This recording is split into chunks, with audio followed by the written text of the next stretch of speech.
com mais um Sala de Entrevistas. Que bom que você está recebendo a gente aí na sua casa. Hoje nós vamos chamar a atenção de você que está aí na sua casa, sua família, para falar um pouco sobre a sua saúde pulmonar. A gente só lembra dela na época de inverno, de verão, com gripe e resfriado, mas tem todo um ciclo que você tem que cuidar dos seus pulmões, até porque, né, são vitais para a sua existência. E não só pode lembrar dele na época das viroses, dos vírus que estão atacando por aí, tem muito o que falar sobre eles.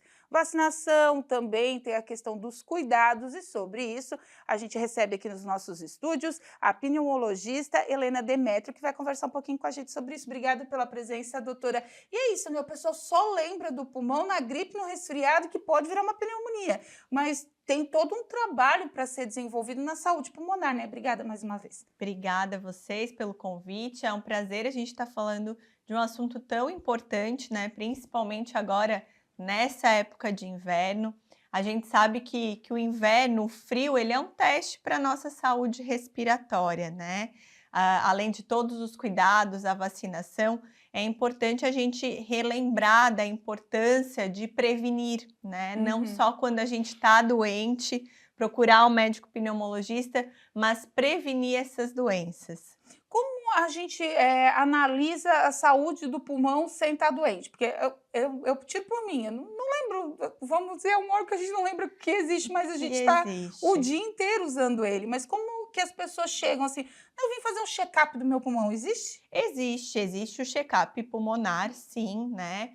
Principalmente aquelas pessoas, os idosos ou que Uhum. as pessoas que já têm um fator de risco, mas sempre lembrar dos sintomas principais. Então, às vezes a pessoa vai fazer uma atividade física, um exercício, sente mais cansado. Eu sempre digo, compara com alguém da mesma idade, né? Tu precisa ter pausas durante a tua atividade diária por falta de ar, né? Por cansaço. Então, às vezes, isso é um sinal de alerta, né? Ou até mesmo aqueles pacientes que às vezes têm infecções de repetição, né? Ah, todo ano eu tive uma, duas, três pneumonias, tive que tomar antibiótico. São sempre sinais de alerta para a gente procurar o médico e muitas vezes fazer o diagnóstico precoce aí de alguma comorbidade que está fazendo esses quadros serem mais repetidos mesmo. Porque as pessoas também analisam quando elas já têm doenças pré-existentes, né? Como rinites, asmas, que já afetam bastante a saúde pulmonar, né, doutora? Isso, assim,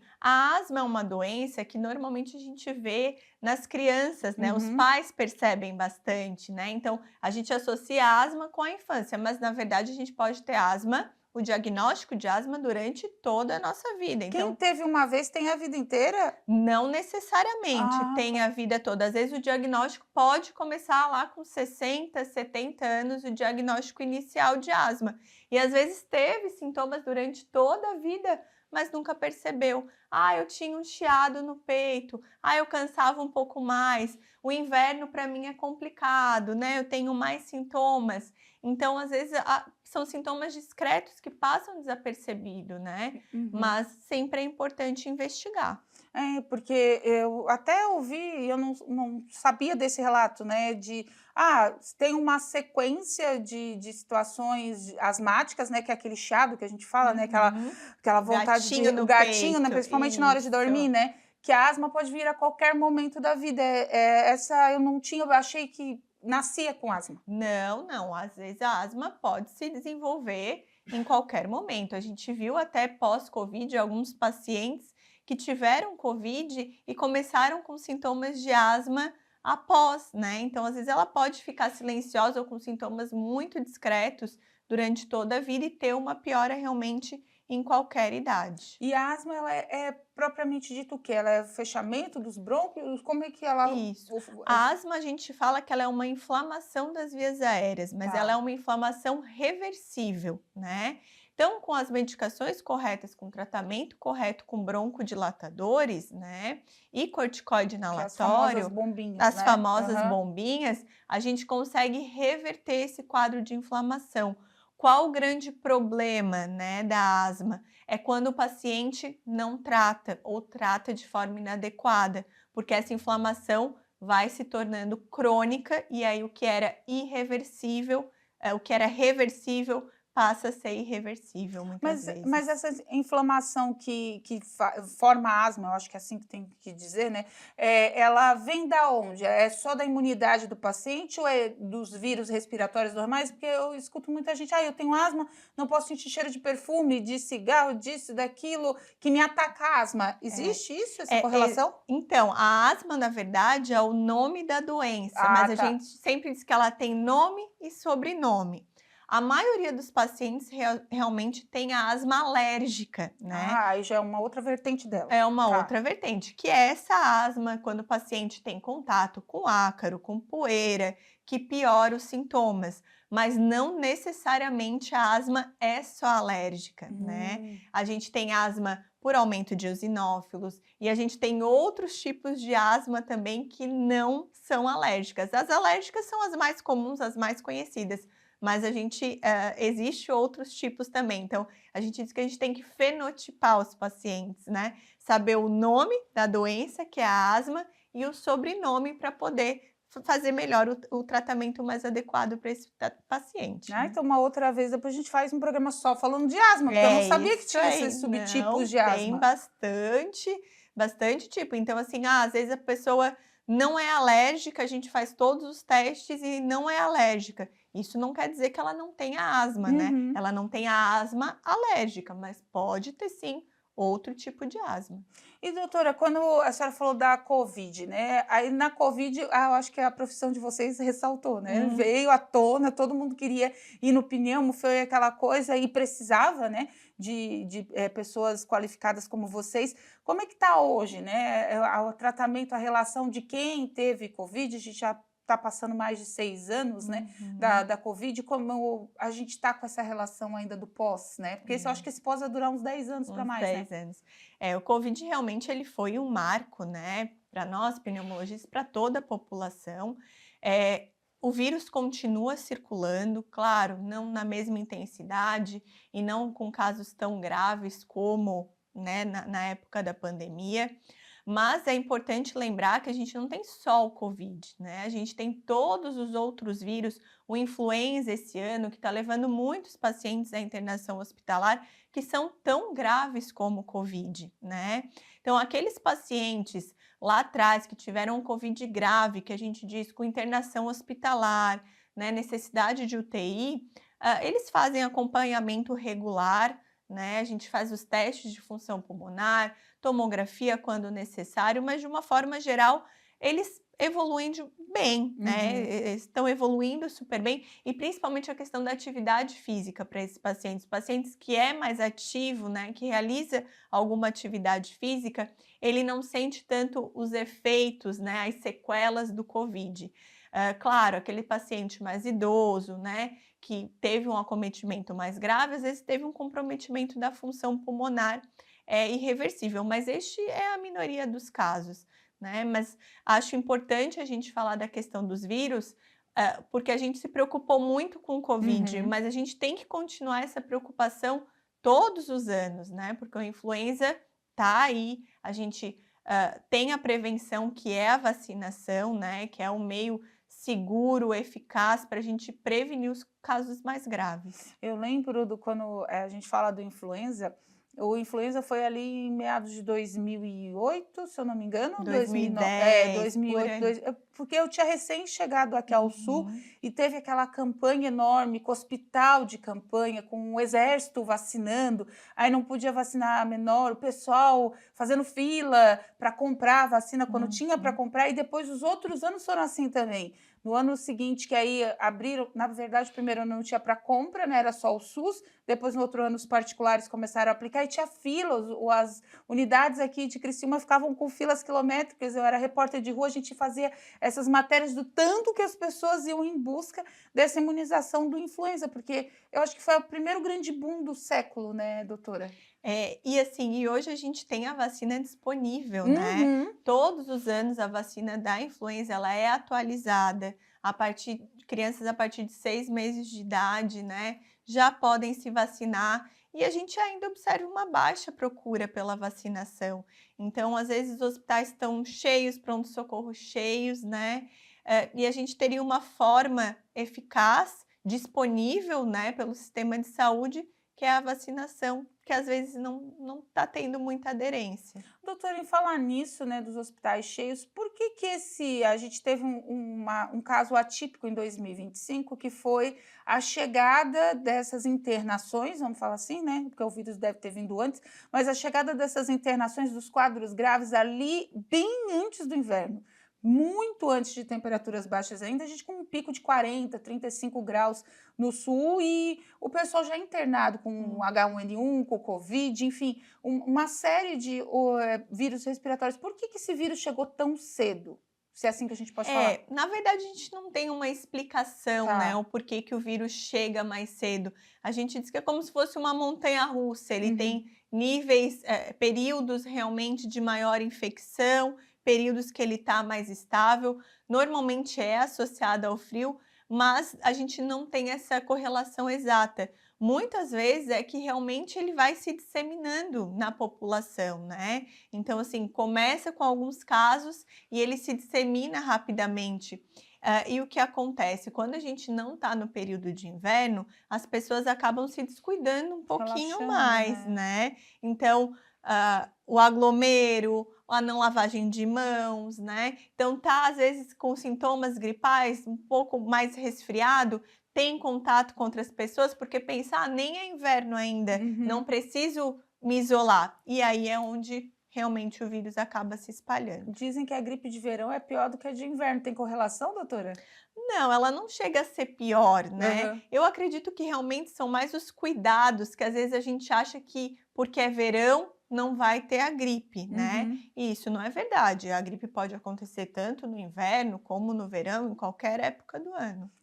Depende, porque tem muita gente também que no verão, como a senhora disse, tem o ar-condicionado e acaba não higienizando corretamente. Tudo isso também pode acarretar problemas respiratórios, né? Tudo isso, então assim, o ar-condicionado ligado, né, o ar-condicionado em si ele não gera problema, eu sempre digo para os pacientes: Uhum. "A culpa não é do ar-condicionado, o problema é que o ambiente fica fechado", né. A gente fecha as janelas, fecha as portas, e aí se tem uma pessoa ali infectada, acaba disseminando para todos que estão em volta, A gente perdeu a né. mania do Covid, né, que deixava sempre uma frestinha aberta para o ar circular, o ar circular, né? Circular, exatamente. É o que eu oriento lá no consultório, eu digo: "Claro, ninguém vai passar calor, né, tem que ligar o ar-condicionado, mas deixa uma portinha aberta, deixa uma janelinha aberta para esse ar circular, né, concentre-se sempre na lavagem de mãos, né". E claro, quem tiver sintomas gripais tem que estar isolado, né. A máscara ainda, ela pode ser útil, né, em alguns Esse ano casos. de 2025 foi a maior venda de máscaras descartáveis pós-pandemia, né? Isso, então assim, eu tô com sintomas gripais, preciso, né, ir a algum local, use máscara, lave as mãos, mantenha o ambiente aberto, né, janelas, a ventilação correndo, né. Uhum. Isso ajuda a gente a evitar os casos graves e principalmente a disseminação dos vírus. Então a gente vai fazer um intervalo rapidinho, doutora. A gente lembrando para você que todo esse programa fica disponível no nosso canal do YouTube, /TV Primavera Criciúma, e também no nosso canal do Spotify. Sala de entrevistas está lá para você curtir em áudio e vídeo por onde você quiser. A gente vai para o intervalo rapidinho e voltamos mais falando sobre a saúde pulmonar. Rapidinho.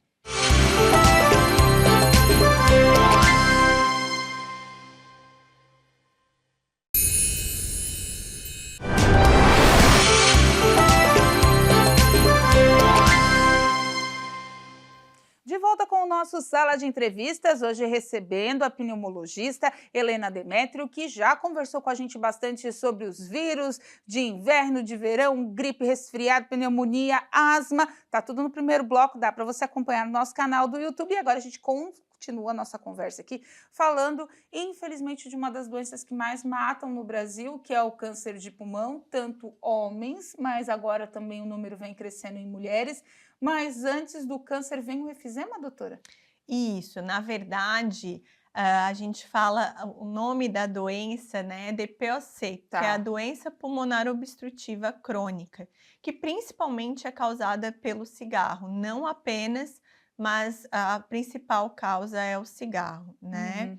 Ah, o paciente ele não precisa ter o enfisema, a DPOC, né, em estágios avançados para ter o câncer de pulmão, né? A gente não tem essa correlação, mas claro que o tabagismo é um fator de risco tanto para a DPOC como para o câncer de pulmão, né? E a gente tem relatos, né, de gente que nunca fumou na vida, mas apareceu câncer de pulmão, ou então tem alguma doença relacionada a quem fumava. Tem alguma coisa disso? É genético, não é, doutor? É o fumante por tabela, como eles dizem, né? Que é quem convive em ambiente de fumantes, é isso? Sim, na verdade nós temos, dentro dos cânceres de pulmão, nós temos alguns subtipos, Uhum. né, e nós temos tipos que são mais associados ao tabagismo e outros que podem acometer a população em geral, Ah, tá. né, então depende muito do subtipo. Claro que a gente sabe que o subtipo associado ao cigarro, ele é um subtipo mais agressivo, muitas vezes com diagnóstico mais tardio, né, mas não necessariamente aquela pessoa que nunca fumou, tá isenta de ter câncer de pulmão. É porque às vezes a gente se depara com um caso, mas ela nunca fumou, então não, fumava demais. Enfim, né? Tem, não, a correlação é do exame lá da hora para saber. Da hora, pode acontecer, né. Uhum. Então assim, claro, os pacientes que são tabagistas de longa data, né, que já têm alterações pulmonares, hoje a gente fala muito em rastreio de câncer de pulmão, porque o diagnóstico precoce é muito Sim. importante, né. Então esses pacientes a gente orienta consulta ou a cada 6 meses ou anual com o seu pneumologista, dependendo do quadro, com exames de imagem rotineiros realmente para fazer esse rastreio. E na população em geral, a gente não tem um rastreio Uhum. específico, né? Pessoas que não têm fator de risco. Mas, claro, importante aquela pessoa que tem sintomas, né? Uma tosse persistente há muito tempo, uma perda de peso, né? Ou algum sintoma respiratório inespecífico, a gente fazer essa investigação, Que né? às vezes as pessoas ficam, infelizmente, na medicação paliativa, né? Como a senhora disse, uma tosse que já está persistindo ali 1 mês, 2. Ah, não, aí já tomei antialérgico, já tomei antigripal, fui indo, fui indo. Porque realmente hoje as farmácias coquetel a céu aberto, né, quem quiser é uma festa, Exatamente. né. E aí demora-se mais para chegar à suposição que pode ser algum problema pulmonar mais sério. Isso, então assim, a pessoa procurou atendimento inicialmente, né? Foi tratado como pneumonia, mas o sintoma persistiu, não melhorou, ou a alteração de imagem também segue presente. Esse é o momento de a gente procurar um médico especialista, né, para fazer uma investigação mais aprofundada, para a gente poder fazer os diagnósticos mais precoces. Isso, infelizmente, não é tão incomum a gente pegar no consultório, né? Os pacientes que já foram por diversas vezes, em emergências, em UPAs, e Uhum. aí quando chega pra a gente vai fazer um exame mais detalhado, às vezes a doença já está muito avançada, já se passaram muitos meses. Hum. Então, importante, tratou, não melhorou, procura o especialista para a gente investigar melhor. E agora, doutora, a gente está falando do tabaco, do cigarro, né, que é o mais comum, vamos dizer assim, mas infelizmente vem a onda dos cigarros eletrônicos, do vapor, que é proibido no Brasil, proibido a venda, mas estão aí, estão circulando e a gente tem visto muitos jovens sofrendo desde infarto até perdas pulmonares graves, né? E as pessoas ainda acham que é história de internet, mas não é assim não, né, doutora? Não, o cigarro eletrônico eu acho que ele é o novo mal do século, né. Eles são coloridos, né, tem um cheirinho agradável, não fazem tanta fumaça, então eles dão a falsa impressão de serem melhores, né, que o Uhum. cigarro normal. Mas na verdade a gente sabe que o nível de nicotina, no cigarro eletrônico muitas vezes é até maior do que no cigarro tradicional, né. Além de outras substâncias que a gente desconhece, porque como ele é proibido, né, a gente não sabe qual é a substância que está ali envolvida. Então, alguns solventes, alguns ácidos Nossa. podem estar ali misturado com essa nicotina. E aí acabam levando a essas infecções. Então, diferente do cigarro tradicional, o cigarro eletrônico, às vezes, em um único uso, pode levar a uma pneumonite, que a gente diz que é uma inflamação que pode levar o paciente para uma UTI, uma insuficiência respiratória. Essa doença já tem até um nome, a gente chama de EVALI, né, que é uma doença associada ao uso dos vapes, do cigarro eletrônico. E vocês estão vendo isso cada vez mais em jovens ou é especialmente visto em jovens? É mais visto em jovens, Tá. né, normalmente o cigarro, o aspecto dele por ser colorido, pelo cheiro, atrai mais essa população. Uhum. Mas um dado muito interessante é que os adolescentes que começam a usar cigarro eletrônico, normalmente têm familiares que já usam cigarro tradicional. Hum. Então, pai, mãe, fumantes têm influência no uso desses adolescentes. Mas a gente vê um número cada vez mais crescente, né, de jovens utilizando cigarro eletrônico. Eu cheguei a ver algumas informações do Ministério da Saúde que cada tragada de um cigarro eletrônico equivale a quase um maço ou a mais, um maço carteira, depende da Isso. localidade, né, de quem está vendo a gente. São 20, né, que vem, né? Uhum. Que uma tragada equivale, melhor dizendo, 20 cigarros tradicionais. Exatamente, o nível de nicotina é muito maior, mas a gente não consegue precisar a quantidade, pode Uhum. ser que Até seja mais. muito maior que isso, né, Uhum. porque a gente não consegue definir realmente as substâncias ali presentes, porque era algo que não era nem para estar circulando, né, no nosso meio. Então, se você, porque tem uns aí que fazem até coleção, não sei o quê, enaltece isso, gente. Viu na carteira do seu adolescente, joga fora, dá aquele sermão mesmo e entende, porque, olha, é destruidor, né, doutora? É a palavra, né? É destruidor, né? É destruidor e a tendência desses pacientes é que evoluam para o uso do cigarro tradicional, né, a gente Se não sabe. chegarem, né? Ó, né? Se Dependendo do chegarem, porque consumo, a né? gente também não sabe os efeitos a longo prazo, Uhum. né. Ele é algo novo, na verdade, né, o cigarro eletrônico começou a surgir ali pouco antes da pandemia, Sim. que deu o boom dele, então a gente também não sabe esses efeitos a longo prazo, mas com certeza vão ser muito devastadores. E até uma coisa interessante aqui na nossa região, eu sei que tem algumas escolas, de alunos que já foram expulsos por usar o cigarro eletrônico em ambiente escolar. Escolar. Então, assim, é algo positivo, né, para a gente tentar todos juntos a combater esse novo mal.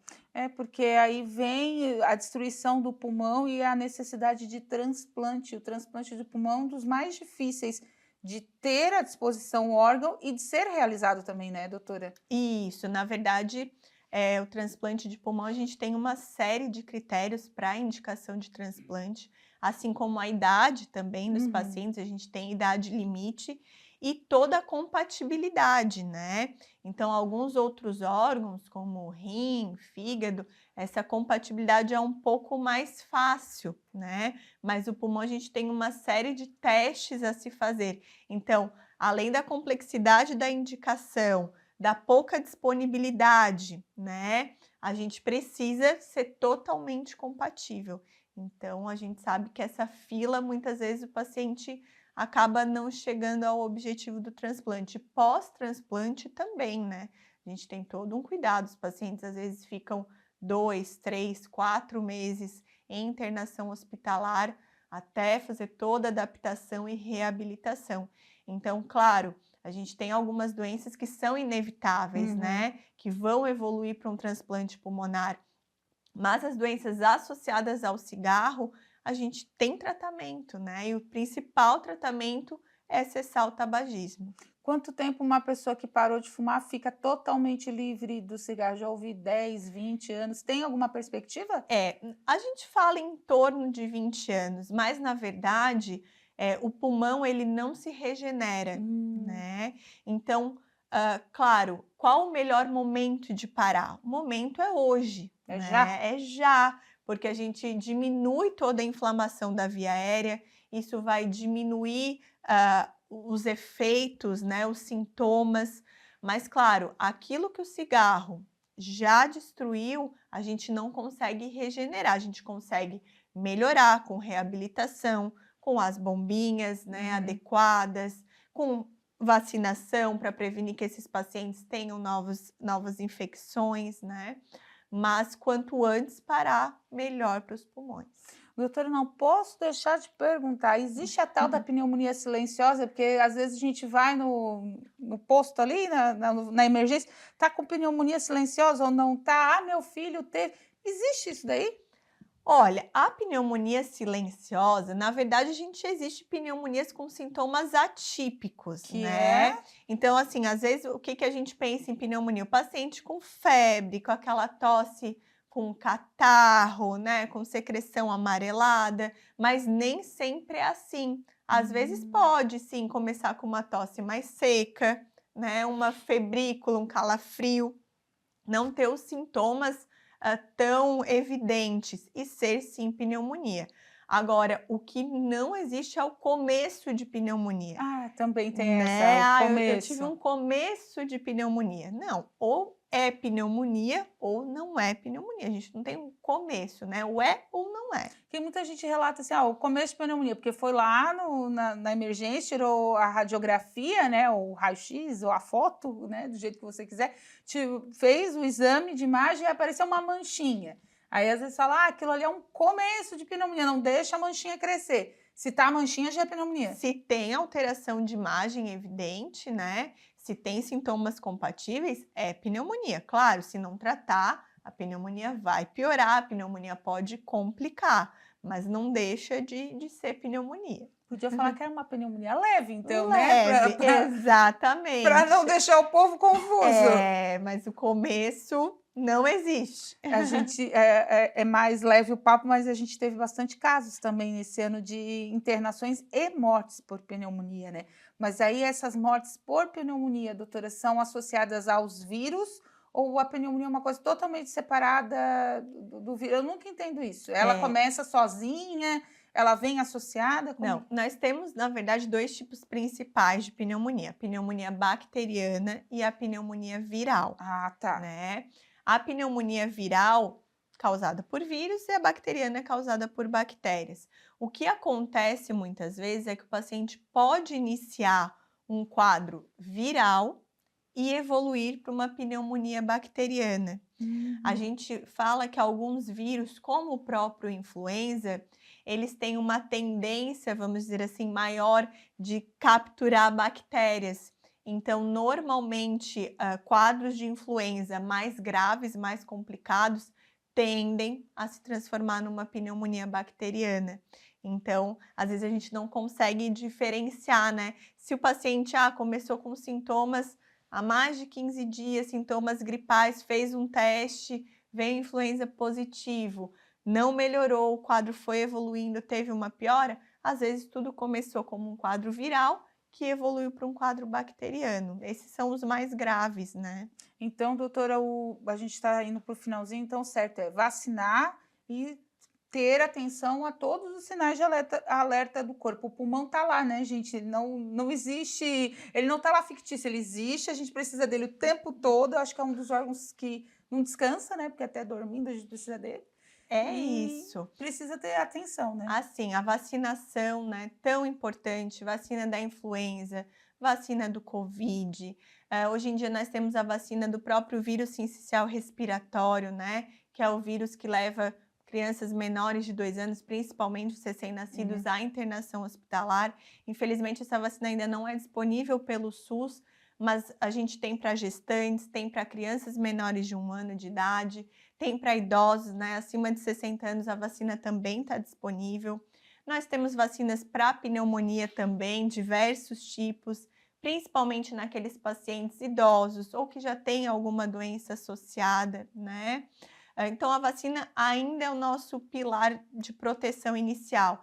E, claro, manter a casa sempre ventilada, lavagem das mãos, evitar contato com alguém que tiver sintomas gripais, né? Ou mesmo se a pessoa tiver sintomas gripais, evitar o contato com outras pessoas. E observar os sinais de alarme e procurar um médico pneumologista realmente para a gente tratar. Tratar quando já tem sintomas e principalmente prevenir. Aquele paciente que já tem doenças pulmonares, o asmático, o DPOC, né, que sigam usando as suas medicações, né, não parem a medicação por conta própria, porque isso muitas vezes prejudica ainda mais o quadro do paciente. Então tá certo. Doutora, obrigada mais uma vez pela presença aqui com a gente. Agradecemos as explicações. O pessoal tem que ficar bem alerta, então. Obrigada, eu que agradeço. Gente, esse foi mais um Sala de Entrevistas. Lembrando para você que essas informações vão estar todas elas lá no nosso canal do YouTube, /TV Primavera Criciúma, e também no nosso canal do Spotify, Sala de Entrevistas, procura lá, que vai estar todinho esse programa disponível para você. Lembrando que as redes sociais da doutora apareceram por aqui também, para você seguir, ter informação de verdade, porque a gente tem que cuidar bastante da saúde. Pai, mãe, olha o seu adolescente aí, esses negócios coloridinhos estão ali enfeitando o armário, não são coisa boa não, pega e joga tudo fora. Voltamos no próximo Sala.